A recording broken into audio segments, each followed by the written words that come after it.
Marmee. Say hello to the old soldiers, Mother. Sure. See you later, girls. Come along, dear. Bye. Marmee helps the Soldiers' Aid Society, and Meg gets to tutor our neighbors' children. They're so lucky they have really important jobs to do. Well, come along, Amy. Let's go back in the house. No. Why? 'Cause I don't want to, that's why. Amy? Oh, it just makes me so mad that I always have to stay home. But you don't have to stay home all the time. You know what I mean. I want a job. There are plenty of things to do at home. It's not the same. I want to be a tutor, like Meg is. You're not big enough. Not yet. I am so. The jobs you do around the house are just as important as any other. So, your work, the things you do for your family, should make you very proud. Right. Besides which, you shouldn't envy Meg.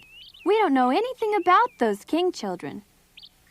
Just imagine, those children may be horrible little monsters, and to think our Meg has to go over and take care of them. Oh, goodness. It's a very nice house, Marmee, and the children seem well behaved. Has it been difficult teaching them? Not yet, it hasn't been. But ask again in a few days. Your father never envisioned you working as a tutor, dear. He had always hoped that you would become a professional someday. Mother, that's my goal, too. Right now, I'm just glad I can help out. Well, I'm sure that Father would be happy to see you working so hard. Uh-huh. Hannah, come here so I can tell you a secret. Sure. Can I help in the kitchen, too? I need help. Dorothea's off, so I need someone to do the cleaning after I cook. Do you think you could do the cleaning for me, huh, Amy? Oh, Hannah, I was hoping to do the cooking. I'll tell you what we'll do. You clean up and both of us will cook a big plate of cookies. Uh-huh.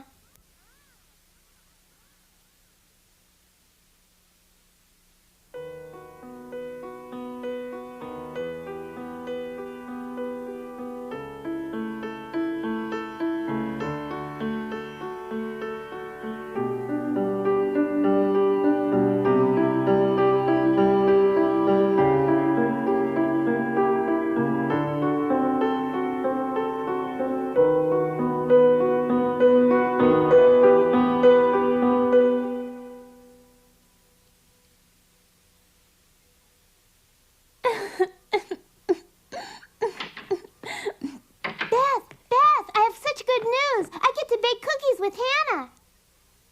Huh? Beth, what are you doing? Playing the piano? You played it every day, didn't you? Uh-huh. It's too bad Aunt March doesn't have a piano. It made me feel so terrible when mine was burned up in the fire. You'd think a great big house like this would have a piano. Aunt March won't get one. I know. She doesn't like listening to music the same way we do. And Marmee told me that Uncle Michael used to only read books. He said listening to music was frivolous, but I don't know what that is anyway. I decided not to think about playing the piano. It makes me so sad when I do. You shouldn't let that make you upset. It does, because we can't afford to buy one. They're much too expensive. Hey, we could get an old one for you. We can't. Even they're too much. Oh. Anyway, didn't you come in to tell me about cookies, Amy? Oh, yeah. Hannah said I could make some. That's nice. Uh-oh. What's the matter? We're supposed to go and see Aunt March. Right now. Hurry. Careful. Come in.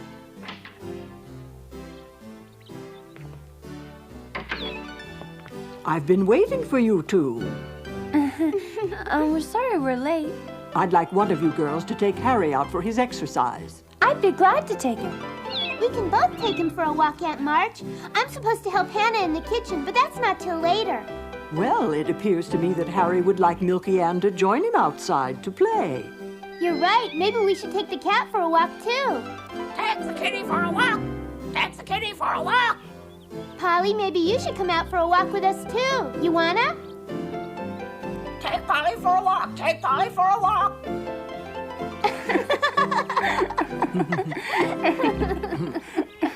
This house has never known quite so much laughter. Marmee says laughing's good for you. That sounds like her.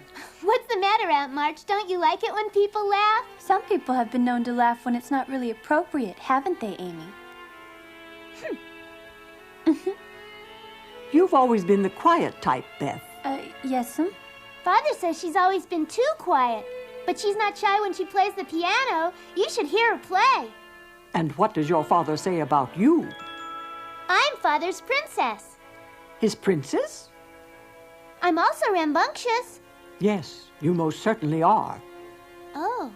Aunt March, was there anything else we could help you with this morning? Does your mother let you read the newspaper? She encourages that. There's an article about your family in this morning's newspaper. It speaks of your lives before you all arrived here in Newcourt. It explains in dramatic detail about your house burning down and the runaway soldier. Hey, Beth, listen here. And the Confederates didn't know the soldier was in the cellar. This must be the interview that Joe was speaking about earlier. Indeed. Amy, I'd like Joe to read that as well. And when she's finished it, have her come and see me, will you, child? Yes, ma'am.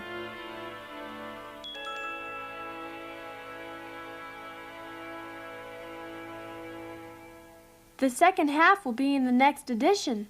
You must be very proud of all this. I suppose that I am, in a way. Me too, and I especially liked the part where he described us as being brave girls. You did. You know, Amy, that's not the way I told it to him.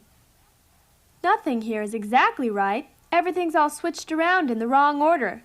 That's all right. It's not exactly the way things happen, but still it's pretty close. I know, but it's irritating. I would have written the story in the correct sequence. Maybe he thought the story would be more interesting his way. It's possible. Yeah, after all, he is a professional writer, Joe. Oh, sorry. I'll be one too, someday. I know you're going to be a good writer. You'll see. I can't wait to see what he'll write about tomorrow.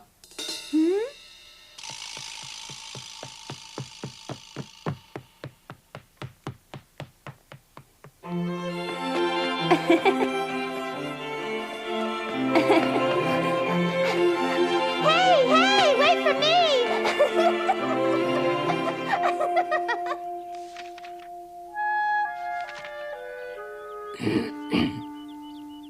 Shall I continue from where we left off yesterday? Or shall I go back and read chapter 4? You were asleep through most of it. Tell me, Joe, were things really that hard? Your newspaper story painted a very dark picture of your accounts. Papers always exaggerate. Are you avoiding the question? No, not at all. Shall I begin reading? Not now. We're going for a walk. We can read later, but right now I want to talk. Fine, but should we really be out walking? You think I'm too old to walk? I only meant I wouldn't want you to get tired. If I get tired, girl, I'll let you know. Oh, Beth, look how pretty the birds are today. And the ocean's so calm and beautiful. Yes, beautiful and mysterious. Wouldn't it be wonderful if we could all live in a house by the sea? And we could sit by the front porch and play games and watch the waves come in over and over again. Marmee says it's too hard to find a nice house by the sea. Marmee can't find a house because she doesn't have any time to look for one. We could look for her. Maybe that's not a bad idea. Yes, in fact, we might even be able to get some people to help. Oh, Amy, that's a wonderful plan. I'm sure it'll work. It's a real big town. Someone's bound to know about a place. Great. We're going to live by the sea, Beth. I just know we are. Get up. Bye. Have a good day.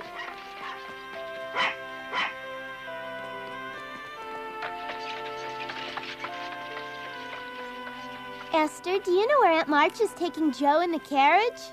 She said she wanted to take Joe for a brief stroll around town. Why would she just take Joe into town? Oh, well, I'm sure she had her reasons. She usually does. Hey, Beth, do you realize that this is the first time Aunt March has been out of the house since we've been here? Uh-huh. Then take us by way of the harbor. The harbor, yes, ma'am. I've never been to the harbor before. It must be very exciting. One time it was. My husband would return from the sea and I'd go there to meet him. But that was a very long time ago, Joe. How wonderful. You must have been in love.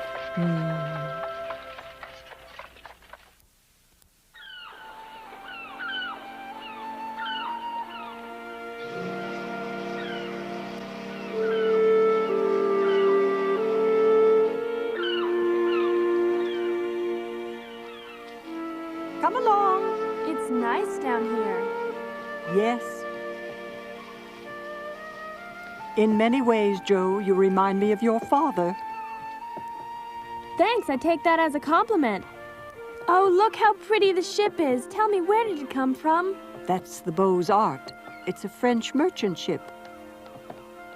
I wish to speak to you about your father. I think the two of you are very much alike. I suppose we are in some ways. In many ways you are. This is good. Let's sit here for a while. All right. I used to sit on this pier and talk with your father when he was just a college boy. Your father lived with us. I raised Frederick like my own son after your grandparents died. I lost my son John years ago. You see, Joe, John was your father's age but got sick and passed away from typhus. So when your father came to live with me and my husband Michael, it was quite natural that we would come to love him just as if he were our own son. Father often speaks of you and Uncle Michael in those terms. He loves you both very much. Michael never liked your father's independent nature, and it broke his heart when Frederick moved to New York. Michael was so angry about that, he disowned Frederick. I don't think Michael ever truly forgave him before he passed away. Joe, do you see that row of old warehouses over there? Yes, I see them. What are they for? They're for storage. They belong to my family for well over 70 years. My father built them. I inherited them. They've been renovated. It was my husband's job to manage our properties when he was still alive. He was good. I never knew anyone who could manage a business as well. Well, anyway, my lawyer manages all my financial matters these days. He says I'm worth a fortune. He does? How much money does he say you're worth? Sorry. Well, actually, one of the things I wanted to talk to you about was how folks react to my money. It seems as though it's the only thing people are interested in. I thought your family was, too. How could you think that? That's not true at all. We're only here because our house was destroyed. I know that, and I'm sorry that I doubted you. Oh, don't worry. I owe all of you a big apology. My suspicions were misguided. I'm just a skeptic. I guess I got out of the habit of trusting. When you came to live with me, I wouldn't let myself see your goodness. You're all so brave and courageous. In spite of all that has happened, you still remain in good spirits. I envy that. I'm so ashamed. I've treated you all like outcasts. No, Aunt March, you've been most kind. No, I haven't, dear. I've been awful. There's no fool like an old fool. I've been confusing love and money. I'm finally beginning to see the truth. But Aunt March, we all love you, and that will never cost you a single penny. I know that.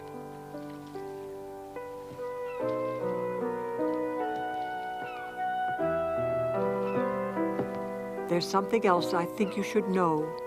I always felt your father made the wrong choices. Secretly, I always hoped that Frederick would fail in his pursuits and eventually would have to come back and ask for my help. I'm sorry, Joe. My foolish pride blinded me to the truth. I'm aware of your courage. You have the courage that comes from Frederick, my son. He's proud of his fine, courageous family. Yes, ma'am.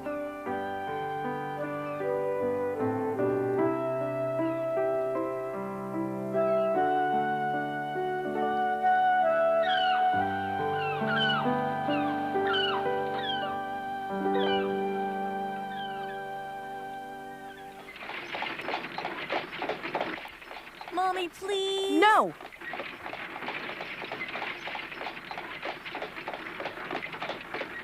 Joe, Yes? do me a favor. Yes? The things we've discussed today should remain our private little secret. I hope you don't mind. I wasn't going to say anything. Good. I don't mean to imply that you would be indiscreet, of course. However, there are a few important financial matters I have to take care of, and the less we speak about what happened today, the better. I will tell you this much, my dear. Because of our enlightening talk, there will be some changes made regarding who controls the family purse strings. Huh? I'll not have David fiddling it away anymore.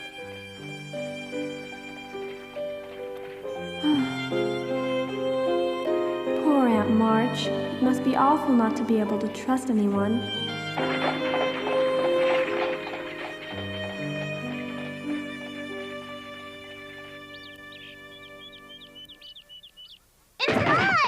Thomas, stop that right now. Let your sister go. It's her pencil. Give it to her.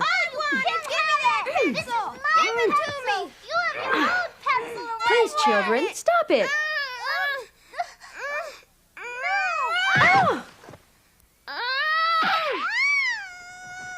Oh. Thomas, how dare you bite your sister?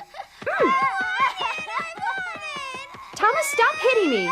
Stop it or I'll really give you something to cry about.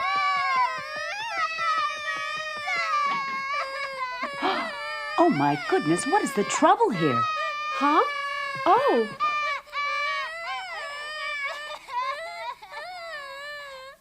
There you are, dear. I appreciate this, Mrs. King.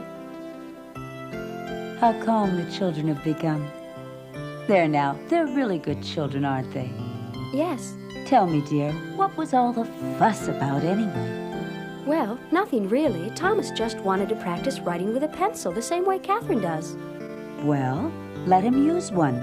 I don't see what difference it would make whether he writes with a pencil or not. Paper's expensive, Mrs. King. Children who are learning to write the alphabet should do so with chalk and slate. Nonsense. We're not so poor that we have to write on slates. Of course not. How silly of me. By the way, I read all about your house being burnt down last month. What a horrible thing to have to experience. You appear to be all right, though. Yes, I am.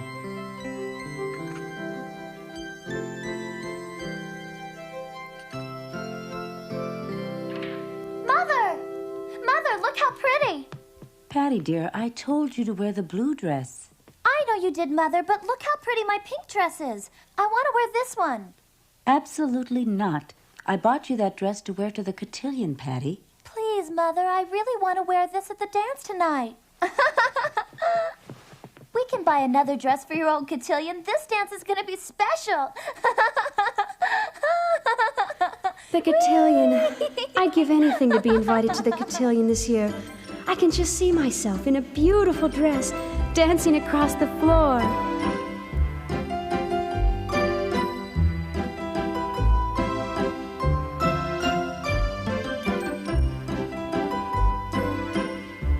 Very well, you may wear the dress. Thank you, Mother. I knew you'd let me.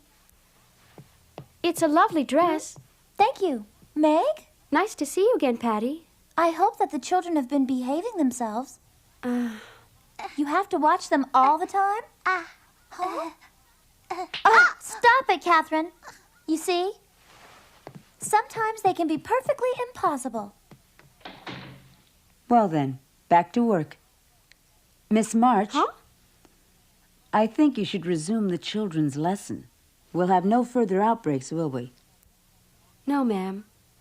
Catherine, Thomas, back to work.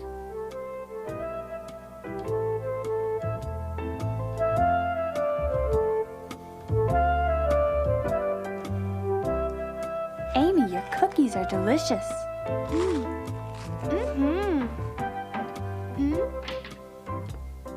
Hello, girls. Yikes! Amy, what you hiding? Huh? All yours? Hannah made him, and I helped. Oh! Wait!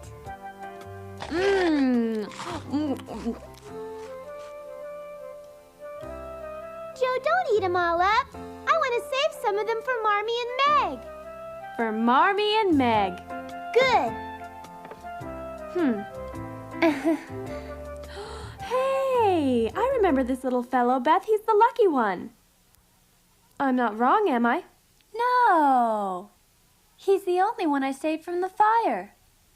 I'm glad he was saved. Lucky boy, lucky boy. Mwah. Here. Joe, where'd you and Aunt March go in the carriage? Well, I can't say anything because it's a secret. You mean it? Tell me, I'm good at secrets. Huh? Hey, don't laugh. It's not funny.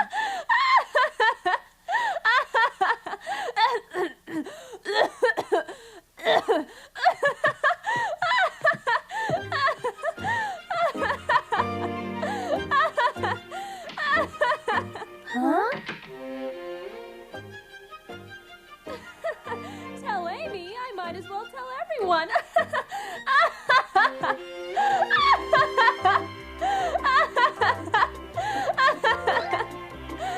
What are you laughing about, Joe? It's just that Amy wants to share your secret. You didn't say anything, did you?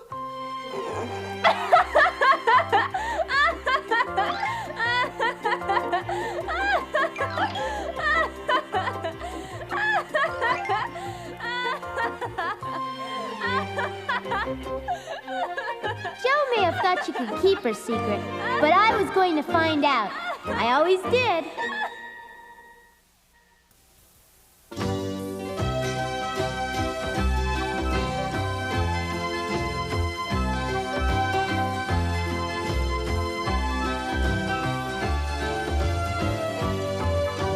Fortunes of war can change their way. We imagine our lives will be. The March family.